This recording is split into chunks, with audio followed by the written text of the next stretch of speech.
AP deputy CM Pawan Kalyan దూకుడు పెంచారు. పాలనలో తనదైన మార్కు చూపించే ప్రయత్నం చేస్తున్నారు. మంగళగిరి ఆఫీసులో జన దర్బార్ నిర్వహించారు. ఆఫీస్ ముందు కుర్చీ వేసుకుని సమస్యలు విన్నారు. సమస్యలు చెప్పుకునేందుకు వివిధ ప్రాంతాల నుంచి బాధితులు భారీగా తరలివచ్చారు. సంబంధించిన అధికారులతో అక్కడికక్కడే మాట్లాడారు. జనసేన కార్యాలయంలో ప్రజల కోసం ప్రత్యేకంగా హెల్ప్ డెస్క్ ఏర్పాటు చేశారు. పవన్ కళ్యాణ్ స్వయంగా ఇవాళ సమస్యలు విన్నారు. ఇటీవల వరుస సమీక్షలతో ఫుల్ బిజీగా గడుపుతున్నారు పవన్ కళ్యాణ్. శాఖలపై గ్రిప్ తెచ్చుకుంటూనే పాలనలో తనదైన మార్కు చూపిస్తున్నారు. పంచాయతీరాజ్, గ్రామీణాభివృద్ధి, సైన్స్ అండ్ టెక్నాలజీ శాఖలను పర్యవేక్షిస్తున్న పవన్ కళ్యాణ్ వైద్య, ఆరోగ్య శాఖపైన సమీక్ష నిర్వహించారు. ప్రజారోగ్యంపై అధికారులతో చర్చించారు. రకరకాల ప్రశ్నలతో అధికారులను ఉక్కిరిబిక్కిరి చేస్తున్నారు. 15వ ఆర్థిక సంఘం నిధుల మళ్లింపు వ్యవహారంపై అధికారులను ప్రశ్నించారు పవన్ కళ్యాణ్. స్థానిక సంస్థలకు నిధులు ఎందుకు ఇవ్వలేదంటూ అసహనాన్ని వ్యక్తం చేశారు. ఆ నిధులను సీఎంఎస్ ఖాతాకు ఎంత మేర మళ్లించారో నివేదిక ఇవ్వాలని ఆదేశించారు. గ్రామాల్లో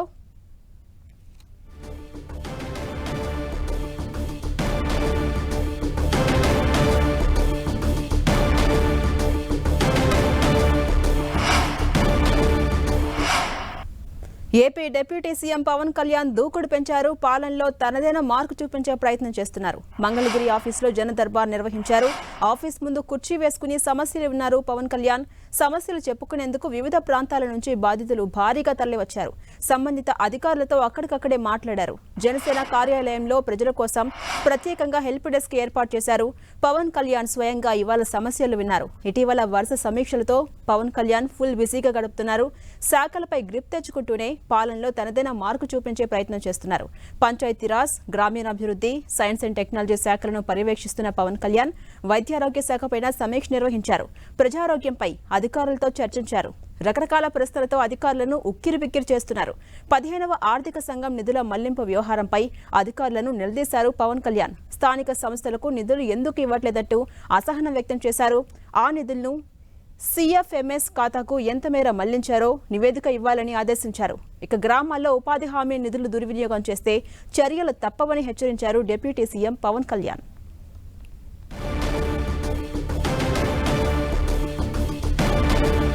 ఇదే అంశంపై మరింత సమాచారం మా ప్రతినిధి దుర్గా అందిస్తారు. దుర్గా, ఏపీ డిప్యూటీ సీఎం దూకుడు పెంచారు. ఇవాళ జనదర్బార్ నిర్వహించారు. మొత్తం ఎంతమంది బాధితులు అక్కడికి తరలివచ్చారు? ఎంతమంది నుంచి సమస్యలు, వినతులు స్వీకరించారు? అప్డేట్స్ ఏంటి దుర్గా?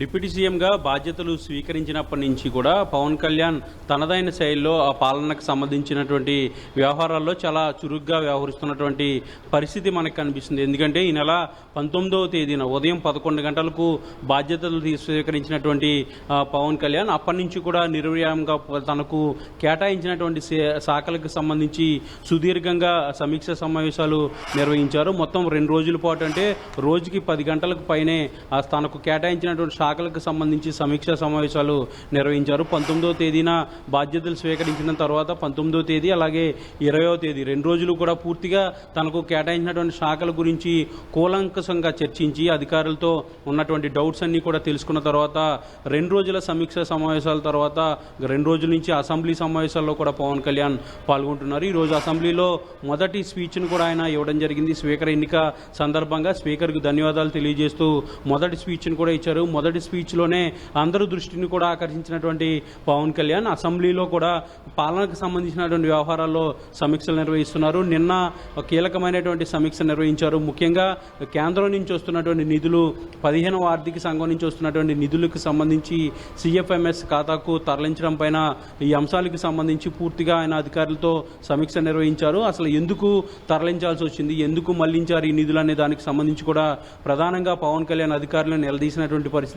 వీటికి సంబంధించినటువంటి నివేదిక ఇవ్వాలంటూ కూడా సీఎస్ను పవన్ కళ్యాణ్ ఆదేశాలు జారీ చేశారు. దీంతోపాటు డయేరియాకు సంబంధించి ప్రధానంగా ఇటీవల గుంటూరు నగరంలోనూ అలాగే విజయవాడ నగరంలోనూ 2 నగరాల్లో కూడా డయేరియాకు సంబంధించి చాలామంది ప్రాణాలు పోయినటువంటి పరిస్థితి, కొంతమంది అస్వస్థకు గురయ్యారు. అసలు ఈ డయేరియా ఎందుకు ప్రబలింది, అక్కడ నీటిలో ఉన్నటువంటి ఇబ్బందులు ఏంటి, వాటికి సంబంధించినటువంటి చర్యలు ఎందుకు తీసుకోలేదంటూ కూడా అధికారుల్ని నిలదీశారు. నిధులకు సంబంధించి ఎందుకు కేటాయించట్లేదు, మున్సిపాలిటీ మున్సిపాలిటీలకు ఉన్నటువంటి కార్పొరేషన్లకు ఉన్నటువంటి నిధులు సిఎఫ్ఎంఎస్కు ఎందుకు బదిలీ చేశారనే దానికి సంబంధించి కూడా వాళ్ళందరిపైన ఆగ్రహం వ్యక్తం చేసినటువంటి పరిస్థితి కనిపిస్తుంది. ఇక పంచాయతీరాజ్ సంబంధించి పంచాయతీ వ్యవస్థలు అనేవి బలంగా ఉండాలి, కేంద్రం నుంచి వస్తున్నటువంటి నిధులన్నీ కూడా పంచాయతీకి మున్సిపాలిటీకే చెందాలి తప్ప ఇతరత్ర కార్యక్రమాలకు కానీ ప్రభుత్వ అవసరాలకు కానీ వెళ్ళకూడదు. పంచాయతీల అభివృద్ధికి పంచాయతీ సర్పంచులకి వాళ్ళకి ఉండాలి, వాళ్ళ నిధులకు సంబంధించినటువంటి ఎక్కడా కూడా ఇబ్బంది కలగకూడదంటూ కూడా పవన్ కళ్యాణ్ వాళ్ళందరికీ అధికారులందరికీ కూడా ఆదేశాలు జారీ చేయడం జరిగింది. ఇక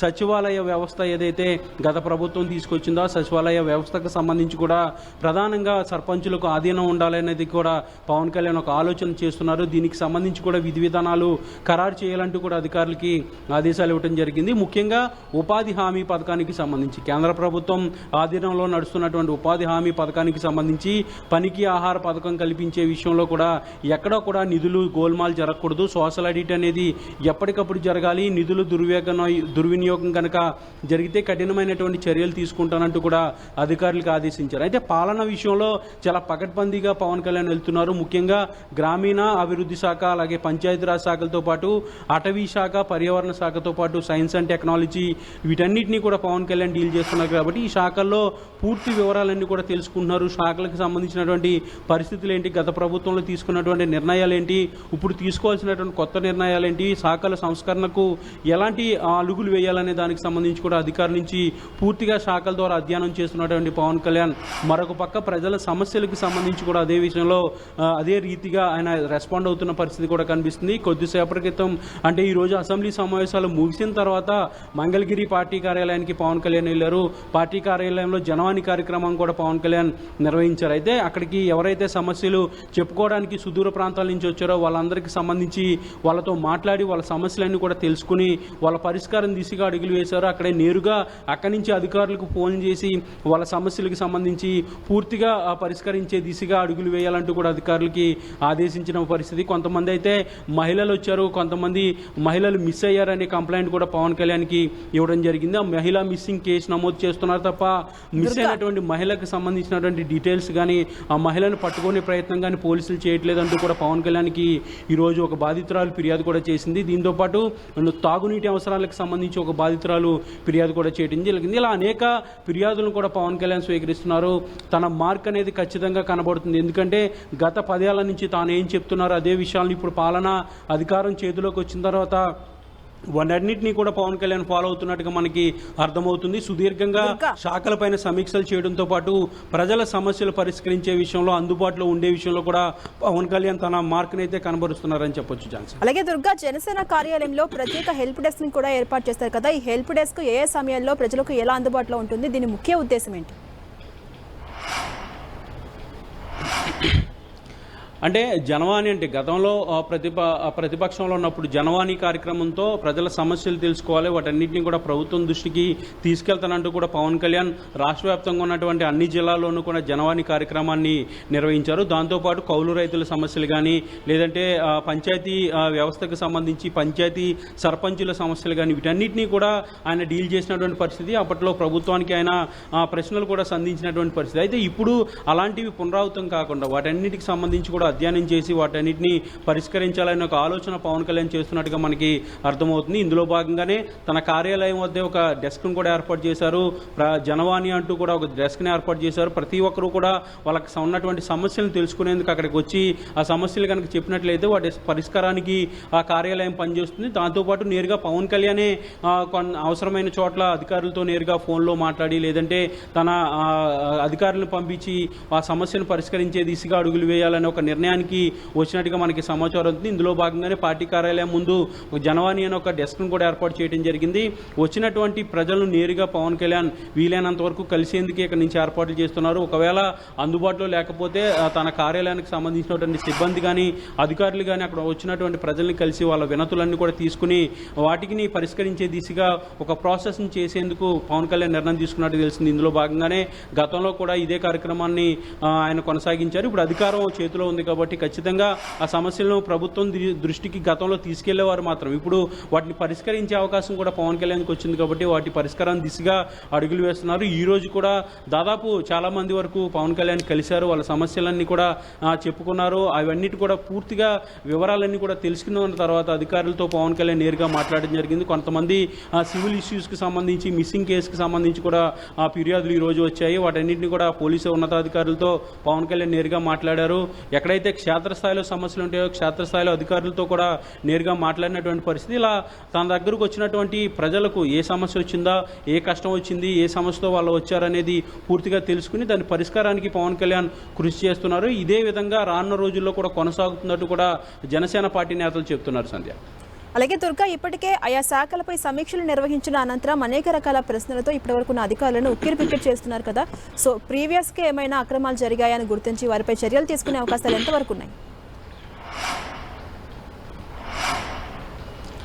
అంటే పవన్ కళ్యాణ్ చాలా ఇష్టపడి తీసుకున్నటువంటి శాఖలు గ్రామీణాభివృద్ధి, పంచాయతీరాజ్తో పాటు పర్యావరణ శాఖ, అలాగే అటవీ శాఖతో పాటు సైన్స్ అండ్ టెక్నాలజీ, ఇక గ్రామీణ నీటి సరఫరా, ఈ శాఖలన్నీ కూడా పవన్ కళ్యాణ్ ఏరుకోరి చంద్రబాబుతో మాట్లాడి ఈ శాఖలు నాకు కేటాయించాలని అడిగి తీసుకున్నటువంటి పరిస్థితి.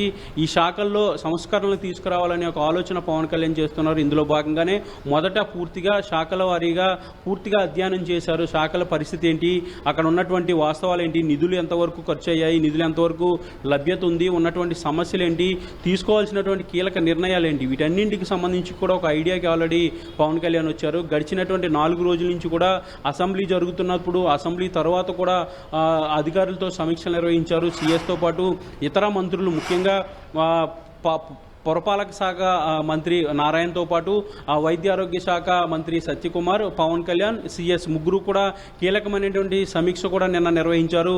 దీంట్లో ఒక పలు కీలకమైనటువంటి ఆదేశాలు కూడా పవన్ కళ్యాణ్ ఇచ్చారు. ఎందుకంటే కేంద్రం నుంచి వస్తున్నటువంటి 15వ ఆర్థిక సంఘానికి సంబంధించినటువంటి నిధులు, అలాగే కేంద్ర ప్రభుత్వం నుంచి వచ్చినటువంటి ఇతరత్ర నిధులు, ముఖ్యంగా పంచాయతీలకు, మున్సిపాలిటీలకు కేటాయించాల్సినటువంటి నిధులు సిఎఫ్ఎంఎస్కు ఎందుకు మళ్లించాల్సి వచ్చిందనేది అధికారులని పవన్ కళ్యాణ్ నిలదీసినటువంటి పరిస్థితి. ఎవరి ఆదేశాల మేరకు ఈ నిధులు మళ్లించారు, ఎలాంటి అవసరాల కోసం వీటి వినియోగించారు, వీటికి సంబంధించినటువంటి పూర్తి డీటెయిల్స్ అన్ని కూడా నివేదిక ఇవ్వాలంటూ కూడా అధికారులకు ఆదేశించడంతో పాటు ఈ నివేదికనంతా కూడా తీసుకొచ్చే బాధ్యత సిఎస్ నీరబ్ కుమార్ ప్రసాద్ కూడా పవన్ కళ్యాణ్ అప్పగించినటువంటి పరిస్థితి. నివేదిక వచ్చిన తర్వాత ఎంతవరకు నిధులు సిఎఫ్ఎంఎస్కు మళ్లించారు, ఎంతవరకు నిధులు పక్కదారి వెళ్ళాయి అనేది పూర్తిగా వచ్చిన తర్వాత దానిపైన ఒక నిర్ణయం కూడా తీసుకోబోతున్నారు. ఖచ్చితంగా కేంద్ర ప్రభుత్వం నుంచి పంచాయతీలకు లేదంటే మున్సిపాలిటీలకు వచ్చినటువంటి నిధులన్నీ కూడా వాళ్ళకి మాత్రమే చేరాలి, వాటి అవసరాలకు మాత్రమే వినియోగించాలి. సిఎఫ్ఎంఎస్కి మళ్లించడం లేదంటే ప్రభుత్వానికి సంబంధించినటువంటి ఇతరత్ర కార్యక్రమాలకి వాటిని ఖర్చు చేయడం అనేది కరెక్ట్ కాదు, ఖచ్చితంగా వాళ్ళకే చెల్లాలంటూ కూడా పవన్ కళ్యాణ్ చెప్పినటువంటి పరిస్థితి. దీంతోపాటు గ్రామీణ ప్రాంతాల్లో ఉన్నటువంటి సచివాలయాలకు సంబంధించి కూడా సర్పంచుల ఆధీనంలో ఉండాలనే ఒక అభిప్రాయాన్ని కూడా పవన్ కళ్యాణ్ వ్యక్తం చేస్తూ వస్తున్నారు.